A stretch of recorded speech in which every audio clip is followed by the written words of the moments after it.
Om Swastiastu. Assalamualaikum warahmatullahi wabarakatuh. Salam nama budaya, salam kebajikan untuk kita semua. Yang kami hormati Bapak-bapak, Ibu, Kepala Sekolah, guru pengajar, dan siswa-siswi SMP, SMA, SMK, se-Gapura Buleleng.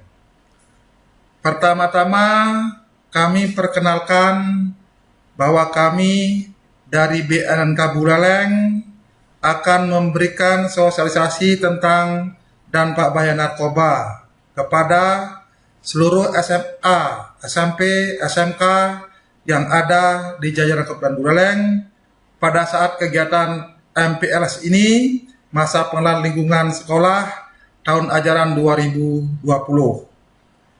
Mohon maaf, kami sampaikan bahwa media ini dibuat karena terbatasnya waktu, kesempatan yang bersamaan untuk menjangkau seluruh siswa-siswi di sekolah masing-masing di Kabupaten Buleleng.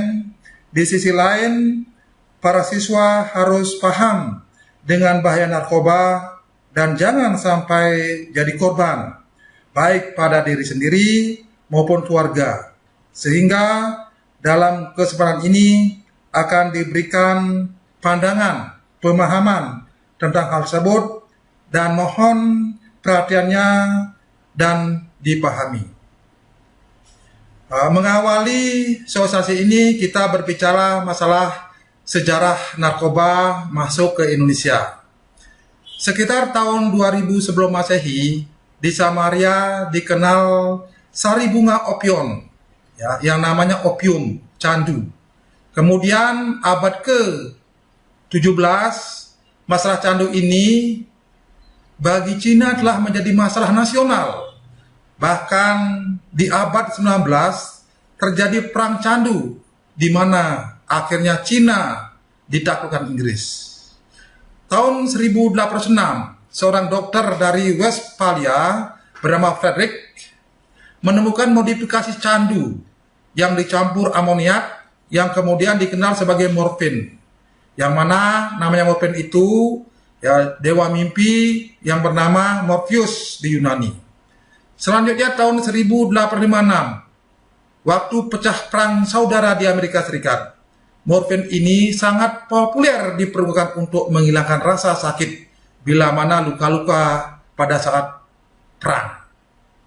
Tahun 60-an dan 70-an, pusat penyebaran candu dunia berada pada daerah Golden Triangle, yaitu Burma, Muang Thai, dan Laos, dengan produksi sampai 700.000 ton setiap tahun pada daerah Golden Crescent, baik Pakistan dan Iran dan Afghanistan, menuju Afrika dan Amerika. Kemudian pada akhir tahun 70-an, ketika tingkat tekanan hidup manusia semakin meningkat, serta teknologi mendukung, maka diberilah campuran-campuran, khususnya agar candu atau opium tersebut dapat juga dalam bentuk obat dan pil yang saat ini dikenal dengan ekstasi, dengan sabu dan sebagainya. Kalau kita lihat perkembangan tadi, ya, bahwa kita di Indonesia sebenarnya hanya ganja saja ada di Aceh tanaman. Namun sabu, ekstasi maupun yang lainnya itu berawal dari Afghanistan, apa yang saya sampaikan sama Ria. Ya, kemudian masuk ke Indonesia melalui berbagai negara. Inilah sekilas bahwa kita dijajah oleh narkoba. Ibaratnya itu penjajah masuk ke Indonesia, penjajah tanpa wajah dan susah dan sulit untuk menghilangkan. Ya, ini sekedar pengetahuan pada ada siswa-siswi SMP, SMA maupun SMK. Kalau berbicara pola perdagangan, ya, secara internasional tadi sampaikan ada Golden Triangle, di sini ada Afghanistan. Kemudian ada 3 segitiga emas, Golden Triangle, Thailand, Vietnam, Kamboja. Ya, kalau kita lihat peta dunia bahwa dari Timur Tengah, dari Afghanistan masuk ke Indonesia melalui India, melalui Malaysia. inilah harus kita hadapi semua. Siapa yang menghadapi? Harus semua pihak secara bersama-sama. Nah, ini sebagai contoh awalnya ya di Samarinda namanya bunga opium. Inilah bunganya cantik, sangat memperhatian sekali pada kita ya.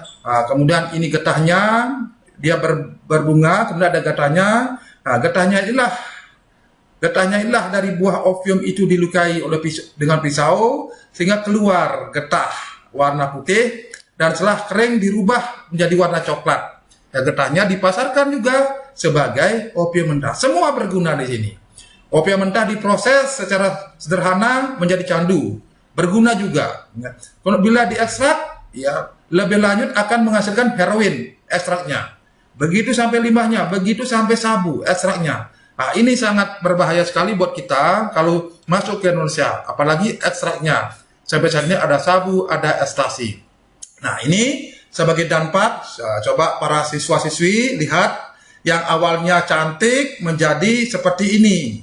Banyak penderitaan, hanya kita ini belum waspada, makanya kita harus waspada betul melalui sejak dini, yaitu SMP, SMA, SMK harus dikasih pemahaman tentang ini. Kemudian kita sekarang berbicara masalah apa itu narkoba. Ya. Narkoba intinya zat aktif, zat masuk di dalam tubuh kita. Begitu zat masuk dalam tubuh mempengaruhi kondisi kejiwaan, pikiran, otak diserang, perasaan, kemudian ada suatu ketergantungan, menimbulkan ketergantungan. Di sini ada 3 klausul. Yang pertama adalah zat yang masuk mempengaruhi saraf, kemudian kerja saraf dipengaruhi, saraf kena, kemudian pengaruh perilaku dipengaruhi, kemudian ketergantungan. Yang mana semuanya ini akan secara fisik dan psikologis akan berubah. Ya. Nah, kalau kita berbicara narkoba, ada 3 suku kata para siswa. Yang pertama narkotika, kemudian yang kedua adalah psikotropika, yang ketiga adalah bahan adiktif. Nah, kalau berbicara narkotika itu kualifikasi pertama, yaitu obat yang berasal tanaman atau bukan tanaman, baik sintesis, yang mana semua itu menyebabkan penurunan atau perubahan kesadaran. Seperti ada ganja, ada heroin, ada kodein, dan lainnya. Kemudian yang kedua namanya psikotropika, gunya. Itu zat juga bukan narkotika, so disintesis, berarti dia ekstraknya, apa yang saya sampaikan tadi. Ekstraknya, dan semuanya itu mempengaruhi susunan saraf bila mana kita mengkonsumsi seperti apa? Ekstasi, sabu, dan sebagainya. Itu psikotropika. Kemudian banyak narkoba, banyak bahan adiktif. Dan bahan adiktif adisi, inilah yang menimbulkan suatu ketergantungan. Ya, contohnya di sini adalah seperti rokok, tembakau di sini, ada minuman, ada lem, dan sebagainya. Itu suatu bahan adiktif. Ya. Nah, kita ketahui apa yang sampaikan tadi, bahwa begitu mengkonsumsi narkoba itu, nah ini otak kita dipengaruhi, langsung masuk otak. Nah, dengan otak masuk ini otomatis terjadi perubahan perilaku. Nah, itu ya. Nah, ini contohkan secara ini. Nah, kemudian kita berbicara masalah otak ini. Ya. Nah, otak ini yang kita pengaruhi. Pertama adalah otak sehat. Ingat, otak sehat ini sempurna. Apabila masuk narkotika, akan dipengaruhi makin hari makin menyusut, makin mengerut. Makin mengerut ya. Makin mengerut, makin kehilangan kesadaran kita. Ya.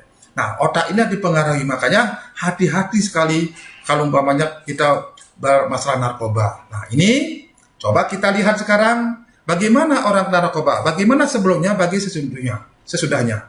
Yang awalnya dia riang sebelum pakai menjadi dia pendiam, dia. Terjadi perubahan perilaku dia. Yang sehat sakit-sakitan, ini. Anak-anak sakit ini ya, kemudian anak bujang-bujang sakit, kemudian yang bertenaga menjadi loyo. Kenapa? Karena enggak makan, makanya obat itu saja, tapi membuat itu nyaman sehingga dia enggak makan. Yang menjadi percaya diri jadi ragu dan sebagainya ya. Ini tanda-tanda sebelum memakai narkoba.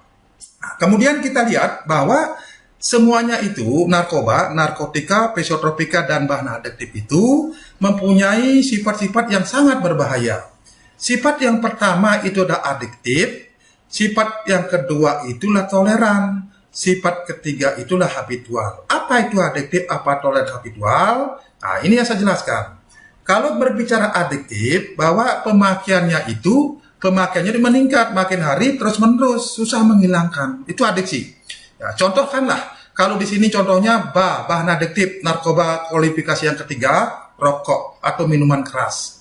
Kalau awalnya dia coba-coba, makin hari dia meningkat. Yang semulanya satu batang, awalnya coba-coba satu batang menjadi satu hari satu bungkus. Ini adiktif, pemakaiannya terus-menerus. Nah, kalau rokok masih bisa dicangkau. Ya. Kemudian kalau umpamanya bagaimana kalau sabu, narkotika dan sebagainya, makin hari makin meningkat terus-menerus. Nah, itu adiksinya.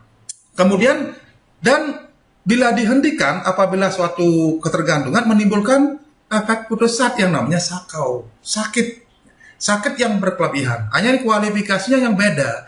Kalau orang yang merokok, orang yang minum, yang sudah ketergantungan, apabila dia sudah sakit, tidak dapat barang atau tidak dapat rokok, hanya bingung. Tetapi kalau umpamanya dia minum yang kelas sabu, narkotik lainnya, bahwa dia sakit namanya sakau. Sakau itu sakit yang berkelebihan.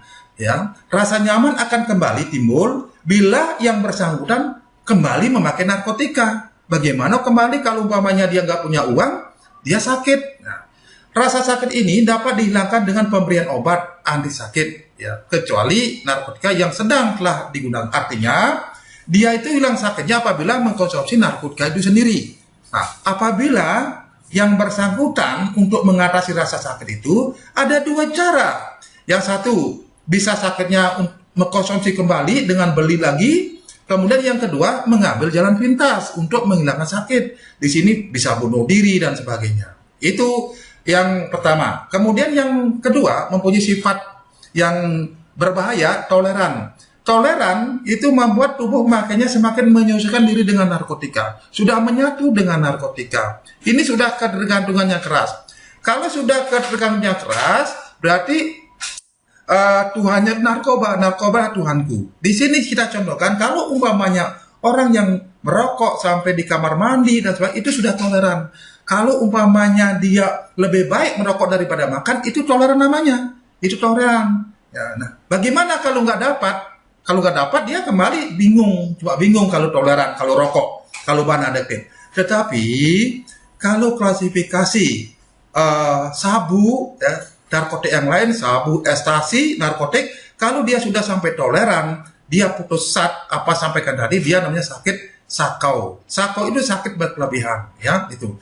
Kemudian sifat ini menuntut pemakaiannya menggunakan dosis semakin tinggi. Ingat, harga rokok bisa terjangkau, ya, kalau bingung. Tapi kalau harga sabu, bisa 1 gram itu 1,8 juta, ya. 1,8 juta sampai 2 juta. Bagaimana kalau umpamanya dia pemakaian 1 hari setengah gram, berarti 1 hari dia harus punya uang 1 juta. Di mana nyari uang tersebut? Nah, di sanalah terjadi suatu bisa kekerasan, kemudian tindak pidana yang lain, mencuri, menggelapan dan sebagainya. Ya. Kemudian bila dosis tidak dinaikkan, narkotika tidak bereaksi, malah membuat pemakainya mengalami sakau. Jadinya kalau dan naikkan, makanya harus naik tolerannya itu. Makanya makin hari dikenal kalau sudah toleran, ini yang sangat-sangat berat. Bila kenaikan dosis melebihi kemampuan toleransi tubuh terjadi efek sakit, yang namanya OD, artinya overdosis. Kenapa? Karena makin hari dia nggak teratasi, lupa kelebihan dosis, di sini overdosis mati, ya, berarti memanikan ini. Ini sangat berbahaya untuk toleran. Kemudian sifat yang ketiga namanya habitual. Habitual berarti dia itu pemakai selalu ingin mencari dan rindu, ya, menyebabkan relapse kembali akan sembuh. Ibaratnya kalau umpamanya kita merokok, umpamanya kita minum, kalau sudah habis, sudah sakit, bersumpah untuk tidak merokok, minum, begitu dia sudah segar, ketemu habitatnya, ketemu temannya yang merokok, dia kepingin lagi merokok, kepingin lagi minum. Begitu juga yang masalah ekstasi, sabu, narkotik yang lainnya. Kita rehab yang bersangkutan, apabila kembali lagi ketemu temannya, lagi kepingin lagi narkoba itu. Ini yang susah menghilangkan. Inilah lingkaran setan namanya, ya. Habitual, berarti kepingin lagi. Perasaan kangen, berat ingin memakai kembali, disebabkan oleh kesan menikmati yang dalam bahasa mereka sebut sugesti, kepingin lagi, ya. Kemudian sifat habitual juga mendorong pemakai untuk selalu mencari, memilih narkotika. Sifat ini disebut dengan membutuhkan kebutuhan tersebut. Berarti Tuhannya itu sudah narkoba itu. Nah ini sangat susah menghilangkan. Selalu terbayang-bayang. Inilah 3 sifat tadi, ya 3 sifat tadi yang sangat berbahaya buat kita. Inilah sifat-sifat dimiliki narkoba. Nah, bila mana 3 sifat ini masuk ke dalam tubuh kita, bagaimana akibatnya? 1, tergila-gila pada narkotika. Berarti gila, lebih mencintai narkoba daripada diri sendiri, atau orang tua, atau saudara-saudaranya. Berarti yang dipentingkan adalah narkoba itu sendiri. Kemudian yang kedua, tidak dapat melepaskan diri dari narkotika. Sudah terikat, sebab kalau lepas, dia itu menderita yang sangat luar biasa, namanya sakau. Ya, kemudian dosisnya akan terus bertambah tinggi, sampai suatu saat maut, sampai dia overdosis. Karena makin tinggi, makin dosis, otomatis lupa, kemudian ya jadinya overdosis, mati ya, itu. Kemudian mengalami perubahan sikap, ya sombong, ya pokoknya melakukan tindak pidana egois dan sebagainya, ya. Mengalami kerusakan organ dalam tubuh, kemudian penyakit maut yaitu HIV/AIDS, sifilis dan sebagainya itu. Kenapa? Karena saya contohkan kalau narkotik itu melalui jarum suntik, satu yang kena, yang lainnya otomatis menyebar. Ya, karena apa? Karena sangat berbahaya sekali. Nah, kemudian bagaimana dampak selanjutnya di dalam hal pemakaian narkoba itu? Ya, berdampak 1, baik kesehatan, sosial, pendidikan, ekonomi, dan hukum. Kalau berbicara kesehatan, fisiknya, kalau sosial, berarti ke masyarakat, keluarga, merenung, ya, berarti terisolir. Pendidikannya, dia putus sekolah. Nah, disinilah perlu saya sampaikan kepada adik-adik SMP SMA, jangan sampai kena narkoba. Kalau nanti masalahnya dampaknya gini, sulit konsentrasi, nanti otomatis putus sekolah, nggak sekolah-sekolah. Ya, jadinya out dari sekolah. Ya. Siapa yang rugi? Siswa itu sendiri, kemudian orang tua juga. Dari ekonomi, pengedar yang untung, yang secara siapa? Pengguna. Ya, pengguna, makanya dari coba-coba. Yang untung pengedar, makanya pengedar kita berantas. Pengguna kita obati dengan rehabilitasi. Karena membuat sengsara. Ibaratnya kita ini dijajah oleh penjajah tanpa wajah. Hukumannya apa? Hukumannya sangat berat. Sampai dengan hukuman mati. Nah ini tadi saya jelaskan, ini baik penyalahgunaan narkoba, baik kondisi fisik, sudah Bapak juga jelaskan tadi, baik depresi dan sebagainya. Kemudian ini kerugiannya akibat penggunaan narkoba. Lihat ini gambar-gambar visual, ini sudah tergeletak, sudah terpapar. Kalau terpapar begini baru kita ingat. Nah, ya jangan setelah kemudian nasi sudah menjadi bubur, ya. Nah, kemudian ini contoh-contoh kecil ini korban-korban narkoba. Ya, bayangkan anak-anak muda kita yang sebenarnya dia sedang jadi kurus sekali, ya, karena merenung, karena bagaimana orang nggak makan-makan karena minum obat saja. Nah ini tempat kejadian, sehingga polisi tempat kejadian perkara di hotel dan sebagainya. Karena apa? Karena yang orang punya duit otomatis di hotel overdosis, matilah seperti ini, merenung. Apa ini yang kita lakukan? Makanya dari sejak dini SMP, SMA, siswa-siswa harus paham tentang ini, jangan sampai coba-coba narkoba. Narkoba sangat berbahaya. Nah, ingat ini orang kena HIV, bayangkan masih hidup, keluar desa juga, keluar rumah juga malu, mukanya seperti ini, giginya seperti ini, masih hidup, mati juga bagaimana? Makanya jalan keluarnya, jalan pintasnya bunuh diri, banyak terjadi seperti ini, ya. Ini contoh-contoh kecil, ya, yang ini perlu disampaikan, dengan harapan jangan sampai para siswa kena masalah narkoba, ya. Ini contoh-contoh yang sudah meninggal semua ini dengan obat-obat yang sangat berbahaya. Terlarang, perlu para siswa untuk memahami. Nah, ya. Kemudian hal tersebut di atas, bagaimana cara mengkonsumsi narkoba itu? Ada beberapa cara, yaitu melalui mulut, melalui narkoba, melalui dihisap, ya, hisap, kemudian melalui hirup, kemudian injeksi, kemudian ditaruh di luka, kemudian melalui dubur, ya itu bisa. Ya, berbagai macam cara untuk masuk narkoba kalau sudah ketergantungan. Ya, nah faktor penyebabnya apa? Nah ini satu, kepribadian, tergantung pribadi orang masing-masing. Kurang pengenalan diri, terlalu emosinya nggak terkontrol. Dari keluarga apa? Ini paling penting, kurangnya kontrol keluarga, kurangnya penerapan disiplin tanggung jawab di keluarga itu sendiri. Makanya orang tua, ya guru-guru, karena ini merupakan anak kita juga semua, harus sering-sering kontrolnya. Ya. Nah lingkungan, ya mempengaruhi lingkungan. Kenapa? Karena lingkungan sangat rentan sekali, apalagi anak-anak SMP SMA, solidaritas itu tinggi, ya, sehingga di sini sering cepat terjerat apabila ada pergaulannya kena narkoba. Ya, kemudian faktor pendidikannya. Kalau faktor pendidikan, apa yang sampaikan seperti sekarang ini, saya sudah sampaikan tanggung jawab moral bahwa para siswa, oh begini loh bahaya narkoba, ya, harus tahu. Ya, kemudian dari komunitas sosial, kemudian dari faktor-faktor yang lainnya, baik remaja, baik di lingkungan, di dalam ada penyalahgunaan narkoba. Itu rentan sekali untuknya. Nah, penyebab lain dalam penyalahgunaan narkoba, pertama adalah individu. Individu ini adalah coba-coba pakai, jangan coba. Sudah saya sampaikan, sudah berat sekali, sudah bahaya sekali. Bersenang-senang, ya, sebagai alat untuk menyelesaikan persoalan, mengikuti tren perkembangan masa kini, agar diterima dalam satu grup teman, solidaritas. Inilah anak-anak muda sekarang ini rawan sekali. Masih labil anak-anak SMP, SMA, SMK, masih labil sekali.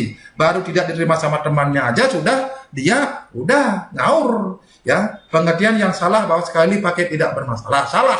Jangan coba-coba. Sekali coba nanti akan ingat kembali. Namanya sifat narkoba itu kan ada 3, yang lain habitual, kepingin lagi. Ya, makanya jangan sekali coba masalah ini. Kemudian faktor lingkungan. Faktor lingkungan di sana, di tempat-tempat hiburan malam, mudah-mudahan di lingkungan sekitar ada siswa SMK, SMP tidak ada lingkungan seperti itu. Tapi kalaupun ada, ya harus kita hindari, jangan sampai masuk ke sana. Makanya ini yang perlu sampaikan. Ajakan, rayuan iming-iming, ya, itu enak, itu biar doping, itu menyehatkan. Nah, itu. Tapi di sisi lain, para siswa kepingin coba. Nah, ini sangat berbahaya buat kita semua. Itu lingkungan. Makanya harus waspada dengan lingkungan. Kemudian tempat kerja yang membosankan. Kemudian faktor ketiga, faktor ketersediaan narkoba. Secara psikologis, otomatis, ya orang yang ketergantungan kepingin lagi adiksi. Makanya dia itu harus kepingin lagi narkoba. Itulah penyebab seorang sebagai penyalahgunaan narkoba. Terutama saat narkoba memberi bilang rasa nikmat. Ya. Nah sekarang mana yang rawan potensi terkena narkoba? Pertama, sudah mulai merokok pada usia dini. Sekarang BNK Kabupaten Buleleng sampai tahun 2020, dari tahun 2018 sudah 85 orang yang kita rehab. Setelah saya tanyakan kepada yang bersangkutan, memang rata-rata, bukan semuanya, rata-rata sudah mulai merokok pada usia dini. Usia dini SMP merokok, SMA merokok, perguruan tinggi merokok, karena adiksi saat itu makin hari, makin tahun ke tahun, rasa rokok tidak merasakan rokok supaya lebih nambah dengan zat yang lain, ya campur dengan ganja atau zat lain untuk menambah apa? Supaya lebih terasa rokok itu. Seperti itu adiksinya. Kemudian yang kedua, kehidupan keluarga yang kurang religius, kurang harmonis. Kemudian di dalam keluarganya itu broken home. Ini sering terjadi. Makanya tempat tumpuan anak-anak itu adalah di rumahnya. Kalau umpamanya keluarganya nggak harmonis, broken home, cepat di sana rawan potensi terkena narkoba. Kemudian sifat mudah kecewa, agresif, ya. Supaya tidak kecewa, dia dengan narkoba, rendah diri, suka mencari sensasi. Ini yang terjadi. Suka mencari sensasi supaya dia dibilang agak pede, kemudian dia supaya tidak malu, percaya diri, dia dengan cara kena narkoba, dengan mengusung narkoba supaya dia itu mencari sensasi teman yang lainnya. Ya, keterbelakangan mental, perasaan pelajar menurun, cenderung sering mencuri, bohong dan begadang. Nah, drama begadang ibaratnya sebagai doping. Kalau umpamanya sudah ngantuk, sudah tidur saja. Jangan ada iming-iming ini kuat begadang dan sebagainya. Itu hal yang palsu semuanya itu, ya. Nah, sekarang siapa yang harus menanggulangi semua ini? Yang menanggulangi semua ini bukan BNNK saja, bukan BNN saja, kecil. Sekarang kondisi di negara kita adalah sudah darurat narkoba, khususnya di Buleleng. Kena narkoba merah, besar sekali nih merahnya ini. Nah, sekarang yang mengantisipasi kecil ini ada tokoh masyarakat, atau tokoh agama, tokoh adat, ada siswa, ada instansi terkait, kecil-kecil. Nah, sekarang bagaimana gabung antara instansi, antara tokoh-tokoh masyarakat harus bergabung jadi satu bersama-sama BNN ini, ya baru bisa kita tanggulangi masalah narkoba. Nah, sekarang kalau umpamanya siswa-siswa melalui sosialisasi inilah harus berpartisipasi siswa untuk menanggung narkoba. Nah, demikian sosialisasi dampak bahaya narkoba ini disampaikan karena singkatnya waktu. Semoga bermanfaat dan untuk terhindar dari bahaya narkoba, ada beberapa hal yang harus diperhatikan. Yang pertama, ya, mendekatkan diri dengan Tuhan Yang Maha Esa, sembahyang sesuai dengan kepercayaan dan keyakinan masing-masing setiap hari. Yaitu ya, yang pertama tuh. Kemudian dua, dekatkan diri dengan orang tua maupun guru-guru sekolah dan belajar dan ikuti kegiatan ekstrakurikuler dengan baik yang telah diarahkan oleh guru. Itu ya. Berarti orang tua, dan kalau orang tua di rumah, kalau guru-guru itu ada di sekolah, ikuti dengan baik, jangan maboye. Ya. Ketiga, hindari mengkonsumsi bahan-bahan yang mengandung zat adiktif seperti merokok, minum. Karena apa? Karena hal itu merupakan ambang akan kena narkoba, pintu masuk narkoba dari sana. Ya, makanya saya tekankan sekali kepada adik-adik SMP, SMA, SMK, sudahlah hindari merokok dan minum-minum. Itu tidak ada artinya, tidak ada gunanya itu, ya. Karena itu ambang. Ya, jangan nasi sudah menjadi bubur, ya. Kemudian keempat, terbuka dan berterus terang kepada siapa? Kepada orang tua ataupun guru, ya. Guru kelasnya apabila menghadap masalah, jangan menyelesaikan masalah dengan mengkonsumsi narkoba. Makanya ada masalah, terbuka aja sama orang tua, sama guru-guru, jangan disembunyikan. Berbahaya kalau kita tutupi. Makanya harus kita terbuka. Kemudian waspadalah dalam pergaulan dan jalani hidup berkaitan dengan wajar. Ingat, waspada dalam pergaulan. Waspada di mana? Karena narkoba adalah di sampingmu. Waspada sekali, ya. Cari pergaulan yang aman. Isi waktu luang dengan kegiatan yang positif. Ya. Jangan sekali-kali mencoba narkoba dengan kadar berapapun, tidak usah. Karena habitual sekali. Karena sekali coba, nanti suatu ketika akan muncul lagi pada saat punya masalah, punya beban. Ya. Kemudian terakhir, tetap katakan dan gelorakan tidak pada narkoba. Ya. Ya, sekian, demikian, dan mohon maaf bila dalam penyajian ini ada kesalahan, kekeliruan, dan kami akhiri dengan Parama Santi. Om Santi Santi Santi Om. Assalamualaikum warahmatullahi wabarakatuh. Salam namo budaya dan salam sejahtera semuanya.